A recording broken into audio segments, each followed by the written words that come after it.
दैनिक आहार है वचन का प्यारा उपहार। रोज का है ये आत्मा का पोषण संसार। हर शब्द में छुपी है ईश्वर की पुकार। आओ सुनो समझो जीवन में लाओ प्यार।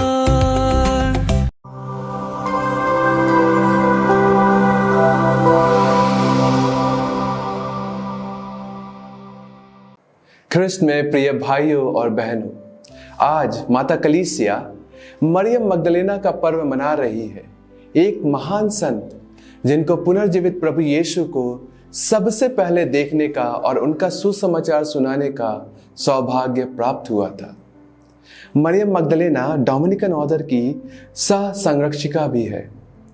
मरियम मगदलेना गैलीली सागर के किनारे बसे मछली पकड़ने वाले शहर मगदला की रहने वाली एक यहूदी महिला थी। यीशु से मिलने से पहले वह 7 दुष्ट आत्माओं से पीड़ित थी, जिसके कारण वह अक्सर गंभीर शारीरिक या मानसिक बीमारी से परेशान रहती थी।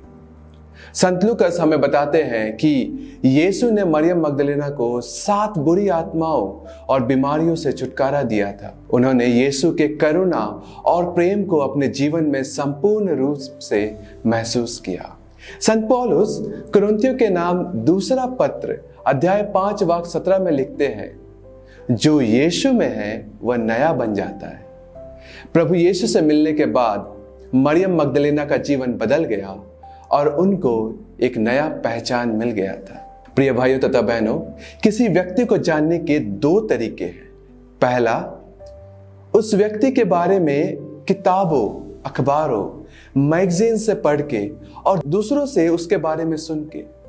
और दूसरा है उस व्यक्ति के साथ रहकर उसके व्यक्तिगत उपस्थिति को अनुभव करके उसके साथ समय व्यक्त करके। मरियम मगदलेना ने प्रभु यीशु को व्यक्तिगत रूप से अनुभव किया। और संत जॉन क्रिसोस्टम शुरुआती चर्च के धर्मगुरु कहते हैं कि यीशु के प्रति मरियम मगदलेना का गहरा लगाव के कारण ही वह कब्र पर इतनी जल्दी और बेचैनी से पहुंचती है। आज के सुसमाचार के द्वारा हम मरियम मगदलेना के जिंदगी से 3 बातें सीख सकते हैं। पहला, ईसाई होने या यीशु का भक्त होने का मतलब सिर्फ मसीह के बारे में जानना नहीं, बल्कि सच में मसीह को जानना है।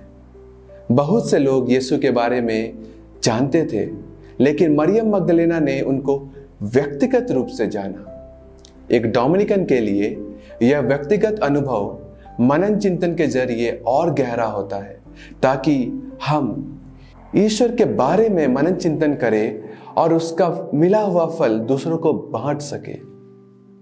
दूसरा, मरियम मगदलेना ईश्वर की दया की शक्ति की गवाह रही।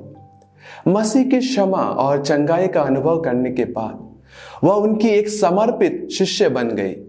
उनका जीवन हमें यह भरोसा दिलाता है कि कोई भी अतीत ईश्वर के उद्धार करने वाले प्रेम से परे नहीं है। और तीसरी बात, मरियम मगदलेना यीशु के जी उठने की पहली गवाह बनी और उन्होंने यीशु का आदेश पालन करते हुए प्रेरितों को यह खुशखबरी सुनाई। यही कारण है कि संत थॉमस एक्विनास उनको प्रेरितों की प्रेरित कहकर संबोधित करते हैं।